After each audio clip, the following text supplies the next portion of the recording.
wax rek ni Ablaye Wade moo ma yónni woon Libye pour ma dem wuti ay armes pour déstabiliser régime u président Abdou Diouf loolu Jean Collin moo ko def la woon période boobu ça fait combien d'années vous vous rendez compte ndegam loolu moo fi mës a am kon lii nii kaw Ousmane Sonko bi je ne dis rien je dis juste que ñun dañuy jàng histoire am xam tuuti adduna nu muy fonctionner et comment on détruit que les hommes politiques s'entre-dévorent et s'entre-détruisent même à des moments pour que ñu réfléchir xam ni lii nii ku ko xool itinéraire xale bi ak man li ma ci xam ngeen ni xale bi viergeul benn pour une raison bien claire nette et précise d'abord d'ailleurs kii bi rapport médical bi wax na ko mais balaa rapport médical bi sax loolu même bu amoon rapport médical bu baax bu wax loolu bu ko bind ci kayit man je dirais man sama akulatal bu boobaa imam dinaa waat. ah loo ci xam si boo de non si. non loo ci xam laa bëgg wax. bay waat. déet bu ma ko waxee fii tas boobu. non parce que dafa am lu xew. à moins que nga ne jigéen bi am na doom par exemple. mais lépp mi ngi ci imam. exemple bu ma joxe la rek mais c'est un bel exemple mais waxal nañ ko ko sax waxal nañ ko ko bu fekkee am na doom preuve la. waxal nañ ko ko. ah bon non dama lay wax non déet waaw ñun tamit dañoo am xel aussi. non xam nga man nee naa leen xale. y a des rumeurs sur ça que am na demoon na béréb doom. sàngam. Aliou, vous mangez du piment dans votre bouche. moom bëgg na ab ba wax benn alors il a dit que voilà l'imam l'a dit mais implicitement. voilà c'est ce que j'ai dit. Il y a des rumeurs sur ça il y a des rumeurs sur ça. dama lay wax ni xam nga moment bi ngeen di wax ni dafa dem béréb sàngam. waaw toog fa. doomam dafa accouché ji woon. non du noonu dama ne rek xam nga lan la. on parle de virginité non. non on parle de virginité. non te loolu bu fa xewee. yu mel noonu li imam wax. ah li imam wax bu xewee. ay rumeur non ay rumeur la ñuy wax jusqu'à présent. non déet parce que xam nga lu tax. awa ma ne awa Alioune parce que ñun Adji Sarr tax ñoo jóg. est-ce que ay voilà ay nekk pour di wax waxu Adji Sarr. bés bu ñu toogee di wax waxu Adji Sarr nee naa la bés bu ñu indi woon rapport médical boo xam ne dafa ne kii dafa vierge bu boobaa man dinaa ñeme taxaw wax. waaye noonu comme rapport médical wax na li muy wax rek c'est d'une évidence que ni loolu musula am et c'est lenn rek la mooy li ñuy séentu rek li ñuy séentu du dara ce n'est pas du viol. yaa ngi dégg c'est pour décrédibiliser un monsieur qui a fait une erreur de sa vie. en se rendant dans des endroits yoo xam ne ci Aliou Sow la gën a jekk ko ci moom. voilà. ñu waxin la wax dafa am dégg wax dafa am dégg. non ndax man mais Aliou Sow mooy wax ci moom la gën a jekk parce que moi j'ai pas été troisième à une élection présidentielle. man gars yi yaakaaruñu man pour ma nekk président de la République. qui ça mais peut-être que ci biir contexte bi ñu utiliser affaire bi voilà dañu utiliser le fait que mu dem foofu. waaw. bravo. Oustaz Mohamed. sa njàngat ci mbir mi yow également je pense que côté boobu tamit Adji Sarr aussi mën nañu waxal ni viwam la loolu tamit benn vie la boo xamante ni je pense que peut-être waruñu ci appesantir torop ndax li indi kii bi gis nañu ne politique bi gën na cee rax ba lii nga xamante ni voilà politique bi gën na cee rax te ñoom ñaar ku ci nekk dañu naan bu fekkee dañuy naan les vies privées la c'est une affaire privée ñu indi ko tey jii peut-être beneen ramification yi ci am côté politique bee tax mais ci wàllu diine gi également comme ni ñu waxee sànq rek moom aussi war nañu xool ndax ñi ngi naan fii que xale la goo xamante ni amul ay waajur yi nekk ci ginnaawam tey jii liggéey gi muy liggéeyu waaye ci wàllu diine bu fekkee tamit lii la ñuy wax ci bërëb yooyu nga xamante ni moom fa lañ ko fekk ak yooyu est-ce que am na lu ñu mën a wax ni loolu dañ ko ci sib wala dañ ko ci ndax lu fekkee loolu moo koy dundal am na ci tamit benn sañ-sañ pour nekk fa di fa yëngu. waa xam naa su fekkente ne analyse u diine la ñuy wax. su dee analyse u diine la ñuy wax suñu tilimalee ndaw si. ndax liggéeyukaayam ndax ay jikkoom te am na ku koy fréquenter. ci bérébu liggéeyukaayam boobu. ci jikkoom jooju kooka doon ko fréquenter du mën a set. moom muy tilim ndax dafa am loo xam ne yàlla daf leen a couple ba pare ñoom ñaaray ànd. alxabisaatu lil xabisiina la wal xabisuuna lil xabisaat alquran daf ne bandi bu góor wëyu bu jigéen wëyu bu jigéen bandi bu góor loolu waxu alquran la kon man bugguma toujours ñu dugg ci vie yooyu c'est-à-dire di leen tilimal ndax sharia mayuñu loolu su dul ne dañoo dem ba am preuve yu ñu war a taxaw wax te li may wax mu diisal preuve yi. ah ma ne ko bëgg sutura sax. waaw moo tax mu diisal preuve yi ko beneen bi ci des mooy ak li coow li di bari soxna Rama wallahi ku bëgg a noppalu dee ko tëjee wallahu alam la soo bàyyi alxaaji Moustapha Gueye di wax ndax ñaar ñu dugg ci seenu néeg yaa xayt génn kii ne lii la kii ne du lii la maandu rek di xaar la daloon Yuusuf ak Zaliqa ca néeg ba bi ñu génnee kii ne kenn mënta jude xaar leen yàlla de yàlla rek ay jude ñu xaar yàlla beneen bi ci def nag bu fekkente ne gannaaw loolu dafa am leneen lu ci laxasuwaat peut-être xaj na politique la man xaw ma waaye mbiru politique nekkul domaine bu mu maîtriser ba war cee sori waaye ala kulli xaal doomu aadama moom nit ki toujours fexeel ba li nga woote woo wan ko say nit wan ko sa peuple ba ñu yaakaar ko ci yow fexeel di doxee noonu parce que xam nga lu tax daf ñuy dal toujours ramatulaay ci suñuy njiit chaque fois boo seetloo suñuy fal suñuy njiit dañ leen di gis ci média bi ñu wax ak ñun kàddu yoo xam ne ñun ñëpp suñu xol day dal suñu xel dal ñu yaakaar leen jël leen fal leen suñu demee ba fal leen ñu gis ne ndeke ki ñu doon wax ak ñun ki ñu wanoon jikko ju baax ba ñu jël ko teg ko ci suñu kanam mujj nañoo wor mooy répété wu nag ci ñun minal bidaaya ba fi mu toll nii loolu moo tax sénégalais yi amaat gëm-gëmu ne non waratu ñoo dund façon dund boobu moo tax toujours kii ñëw ci ñoom wan leen li nga yor indi leen li nga amee soo leen ci doyee ñu jël la soo leen ci doy ñu bàyyi parce que am na loo xam ne ndax war sa population la beneen bi ci des war sa conscience la imaam wax na ko sànq dafa am lu ñuy tuddee nafsul lawaama ci nit léeg-léeg nga def dara kenn du la yedd kenn du wax ak yow mais da ngay dem ba sa kër sa xel di la duma dëgg la nga naan bu ma arrièreatoon mbir yi tuuti wallahi du ma def lii loolu kooku nag da nga ko war di déglu léeg-léeg kooku da nga ko war di bàyyi xel ndax mooy tax sa dugg ci erreur dootul yombaat gis nga soxna Rama il faut ñu am habitude réew mi ñu am ay jikko yoo xam ne la tàmbalee ca suuf ba ca kaw daf ciy nekk pour réew mi baax sànq kii ngi wax ju am solo professeur ne lan moo tax ñun waajur yi doyatuñ misaal ci suñuy doom ñaata yoon laa la ko wax fi nee naa la léegi ban parent ban waajur moo ñemee toog nettali doomam li mu dund te du ko ci nëbb dara ba pare ne ko def ma royukaay nettali sa doom li nga dund lépp ba pare ne ko maay sa royukaay roy ma bareetul mooy lan dafa am ay jikko yoo xam ne dafa am ay valeur yoo xam ne dañu ko yaakaaroon penc mi amoon ko gis nga li mu wax sànq ne nouveau type de sénégalais la ñuy defar booba la àdduna tukkee type de sénégalais bi fi nekkoon min qablu booboo baax mooy ngor mooy am na loo xam ne même su fekkente ne sama sañ-sañ may na ma ko sama doole may na ma ko fi ma bokk est-ce que dina ma ko may fi ma jógee est-ce que dina ma ko may diine ji ma bokk est-ce que dina ma ko may est-ce que yooyu la nit ñi bàyyeetul xel gis nga xamal li ñuy wax fii ci soxna aji naan dafa mel nii bu subaa mu mel ne mais loolu du aji rek koy dund Sénégal yépp loolu la ñuy dund mooy léeg-léeg mooy li ma wax sànq bu dëj amee ñëpp yiw nañu baax nañu bu dëj ba jàllee baaxatuñu parce que ñi ngay dajeel ñuy sol di n'importe quoi comment xaw ma ñoom ngay dajeel suba ci dëj bi rama ñu def robe bu baax boole ci kaala gu baax kurus gu sew ñëw ci dëj et pourtant xam nañ ne sol gii moo gën a yiw ci ñoom malaaka yi du wàcc sax ci boo amee yenn col yi nii di dem ci dëj waaw léegi yow bi ngay dem ci dëj bi kan ngay loo fa doon wuti kan ngay nax doy na waar kan ngay nax nit ñi mais nit ñi du ñoo lay fay nit ñi du seen njëggal ngay xaar du seen payoor ngay xaar déedéet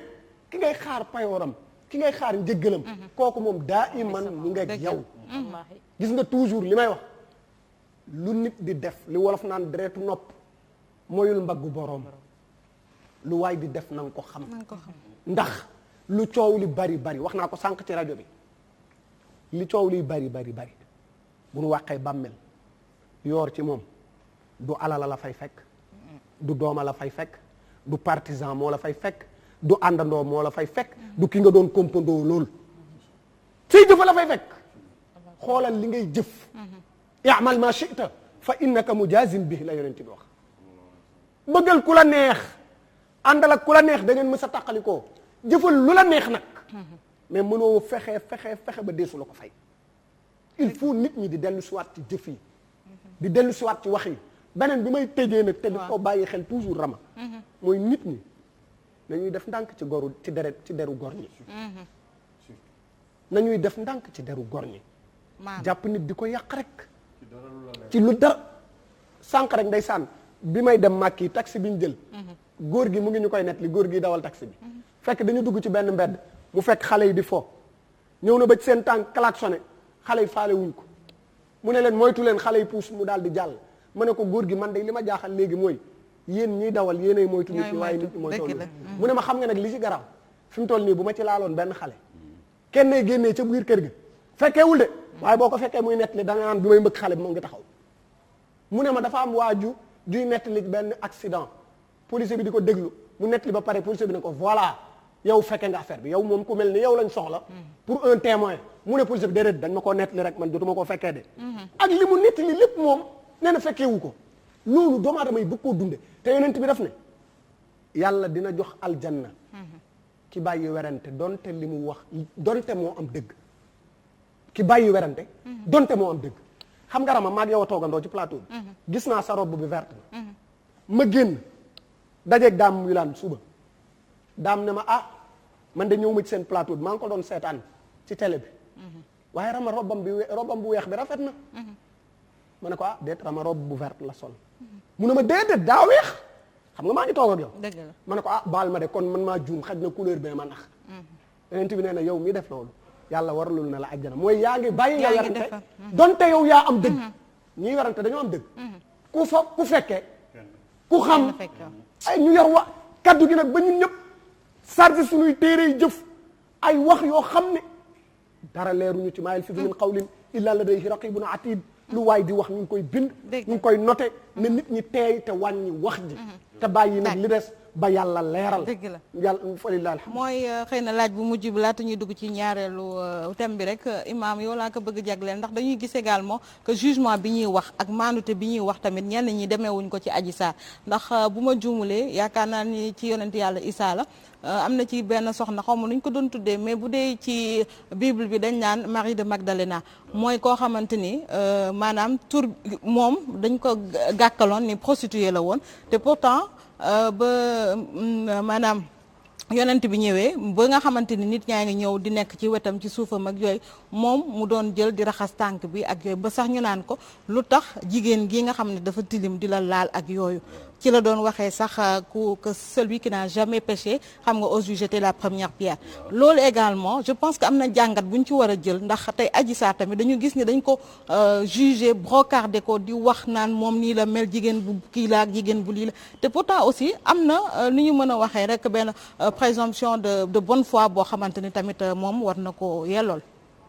waaw bien sûr c'est vrai que affaire bi ni mu demee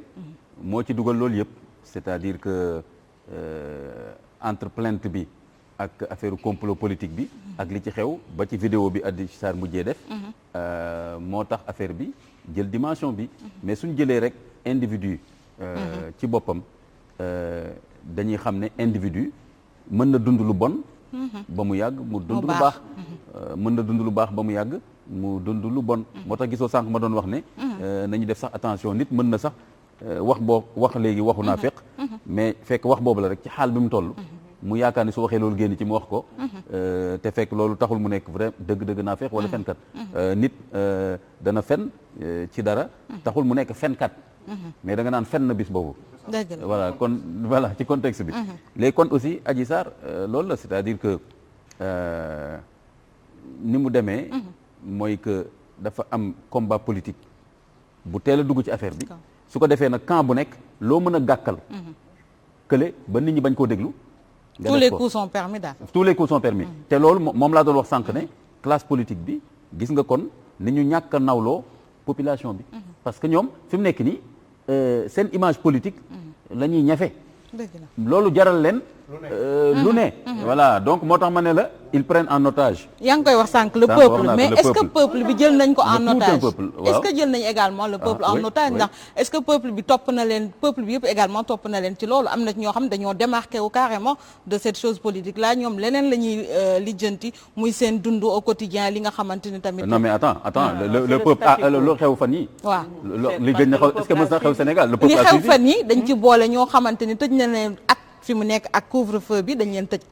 at boo xamante ni ñii seen liggéey yàqu na ci ñii seen. mais l'élément déclencheur non c'est élément là oui bien sûr c'est l'élément dama la bëgg a déclencheur. wax ne fan yële. waaw ñi génn ci mbedd mi. waaw di daw lu ñu doon wax libéré Sonko. waaw donc mais du ñëpp laay bëgg a wax également. am na ci ñoo xam ne du Sonko bee leen tax a génn mais ñoom également li nga xamante ni moom la ñu dund durant 1 an ñu tëj leen.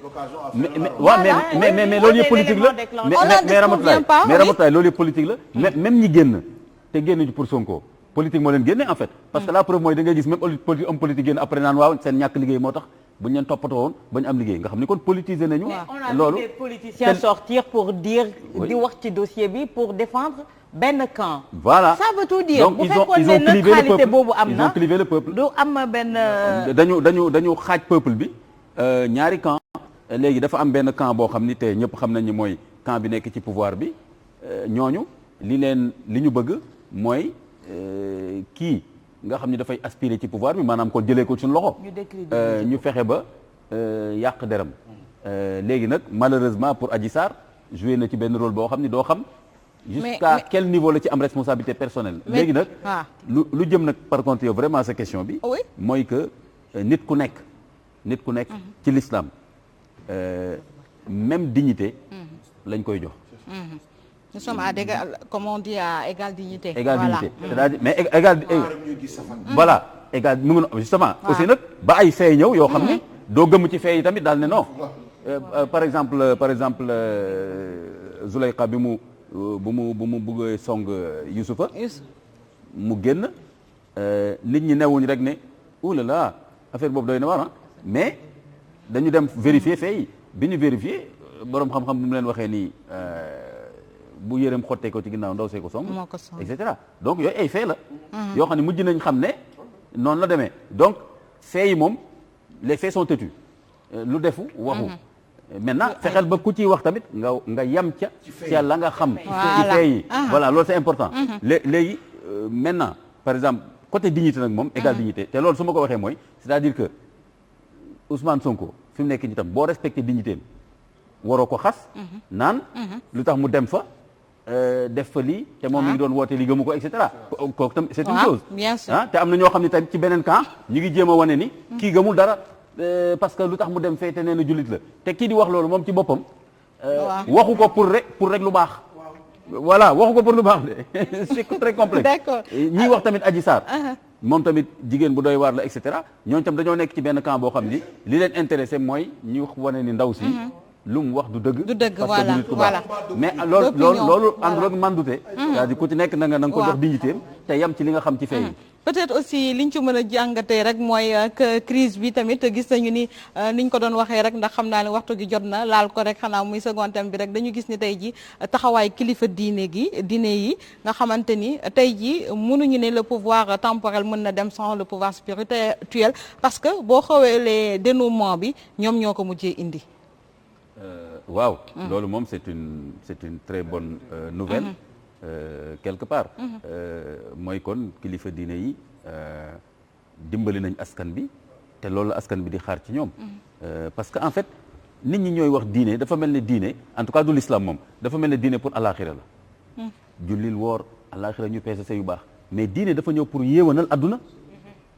pour defar adduna defar nit ñi diine dafa ñëw pour que yow soo nekkee nit ku xam diine yar sa bopp ci diine yow kenn du ragal dara ci yow gisal par exemple yenn sa salam bi ñu ko waxee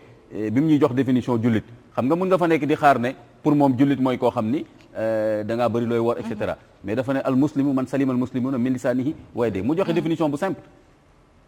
mu ne xam ngeen koy jullit xam nga nit ñi di xaar mooy koo xam ni umra na tant de fois nangam mu ne mooy koo xam ni say nawle raguñ sa loxo ak sa làmmiñ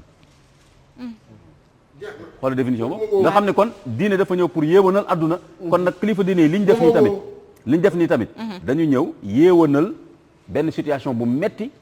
nit ñi nangul leen seen kilifteef mais en même temps tamit man yërëm naa leen ñeewanteel leen parce que société boo xam nit ñi dañoo dem ba jafaru. bëgguñu soppi seen bopp te bëgg lu yomb lu leen neex ñu def ba pare na kilifa diine yi nañ ñëw. ñàkkee pexe waaw. loolu problème la. ce qui veut dire quoi ce qui veut dire que pour man. kilifa diine yi bien sûr ils seront incontournables par rapport histoire du Sénégal nu mu mel ak diine mais en même temps seen rôle ah bien sûr bu amee benn crise ponctuelle nañ ñëw intervenir mais le vrai problème mooy ñu defaraat askan bi yaraat askan bi te loolu ay programme la laaj ak lu bari loo xam ne médiation rek du ko régler kon il faut faire attention aux limites de la médiation. Professeur xam naa jeex na point bi jox na après ñu naa ni du ma sax yàgg si point boobu parce que imam explicité na ko c'est que damay bañ rek parce que bii mooy pendant un bon bout de temps may soog a génn si plateau officiellement te affaire yi xew nii fan yi dafa dommage yi daf ma laal man personnellement parce que ki ngeen di dégg ñuy wax Birame Souleye Diop te non seulement c'est mon ami mais c'est mon frère aussi xam nga ñu arrêté ko nga toog si plateau aussi wax ba jóge fi te apporté woo ko sa soutien te ñaanaloo ko aussi mu gën a fort donc visiblement day xaw a metti te man mi ko xam dëkkandoog moom évoluer ndoog moom ñu bokk lu bëri man xam naa ni visiblement personnellement sama yaqin la xëy na budul woon affaire politique li ñuy topp ci moom yëpp parce que yàgg na am engagement politique avant Pastef te kenn mësu ko ci dégg donc beneen bi ci des aussi ma koy wax parce que waxtaan nag papaam ci lu yàgg que bu fekkee ni fi mu nekk mu ngi may dégg ne ko bu mu am benn jiixi jaaxa papaam xam na doom ji mu yar te xam na ni liñ koy tuumaal bu dul aspect politique amul lenn loo xam ne nii xëy na may gërëm aussi seen Walf Quotidien bi parce que mayoon nañ ma tribune ma mën a développer réflexion bi yëpp pour pouvoir tuuti mais benn affaire dernier élément bi si li ci xaw a doy waar mooy au cadre administration sénégalaise la donc collègue am yëpp génn syndicat mi génn pour ne ci wàllu liggéeyam kenn musu ko ci joxoñ baaraamu tuuma ci rien te suñ ko continuer bàyyi ci kaso bi nii mais état du Sénégal ci boppam mooy ñàkk donc am na outils yu ñu mën a utiliser soit même sous des contrôles judiciaires genre boobu ci boppam ñoom ñoo ko yeeyoo pour génn mais foofu kaso du place am parce que république parce que état bi daf ko soxla moom sëñ Mountakha ngi ciy dox bu baax sax ngir ñoom ñëpp ñu bàyyi leen ñu gën voilà xam sànq yow ñu tënk ko rek parce non c'est que que gis nga xoolal gis nga Sénégal gis nga temporel bi gis nga spirituel bi nañ ne alhamdulilah ñoom ñooy fay taal bi ñoom la ñii nag politiciens yii ñoom ñooy taal dëkk bi ba pare léegi nag ñee ñoom ñoo koy fay ngir yàlla yàgg nañu bàyyi di taal dégg nga parce que nañ dem ba benn moment ay boo du xam yam ci bopp ba voilà awa son dernier mot mon dernier mot rek mooy fi nga tàmbalee moom moo di ne delluwaat gërëmaat bu baax suñuy xalif généraux ñaanal leen suñu borom gën leen a dëgëral ndax jàppaan nañ bokk nañu ci ñi nga xamante ne ñoom ñooy dëgëral jàmm gi fii ci réew mi te du tey te yaakaar naa ne le pouvoir temporel comme ni ñu leen koy waxee mënuñoo muusa ko waane ba nasaxal li nga xamante ne le pouvoir spirituel liggéey na ko fi muy rek foofu lay daanelee mais di jeexal nag fi nga tàmbalee moom moo di delluwaat bu baax jaale ki nga xamante ne moo di Thione Ballago Seck ndax xam nañu relation yi nga xamante ne amoon na ko ak Walfadjri soo xoolee générique gu Walfadjri bi nga xamante ne moom la njëkk dégg Thione Ballago Seck def générique ak Walfadjri la woon ñu dellu jaalaat ko bu baax ki nga xamante ne moom moo di soxnaam di Fatou Kiné Diouf jaalaat ko ñi nga xamante ne ñoo di njabootam waaye jaalaat ko ay gorom muy Bougane Gueye Dany ma ko koy jaal di ko jaal Mame Marie Niang di ko jaal ki nga xamante ne itam moom mooy di Moumi Dany Gueye ndax yaakaar naa ne Thione daal lu ñu mën a wax ci moom mun nañ ko waatal ne jullit ak xan la ndax seedeel ko gis nañ ko ci moom dundoon nañ ko loolu ak moom ndax loo waxoon ci problème sax mu ne la foo fàtte yàlla dëgg la soo ñëwee kaas foo fàtte yàlla soo bëggee commencé wax ci nit mu ne la xaaral ba kooko agsi kon yaakaar naa ne loolu mooy nit te loolu mooy jullit te lu ñuy wax bëggul woon déggee fu ñuy fene wala fu ñuy sosalee nit wala fu ñuy waxalee nit te lu mu mën a jàppale nit daan na ko jàppale te yaakaar naa ne saalam boobu ci piliyaanam googu mu doon teg ci wetu fenêtre bi ak fauteuilam yooyu yàgg nañ fa toog ak tonton Vieux Guèye kon na di delluwaat te di ñaan suñu borom rabbi samawaat yàlla na ko teeru ci aljanna firdawsi yàlla na balzaq di doon noflaayam amiin yaa rabbal alamin Alioune ton dernier mot oustaz et puis ñu conclure ñu tàggatoo moi j'ai juste à dire que ni dëkk bi il faut ñu changer ko dëkk bi il faut mu am ay orientation yu bees dëkk bi il faut que mu am bon ben on a tendance à dire ay nouveau type de Sénégalais mais c'est pratiquement la même chose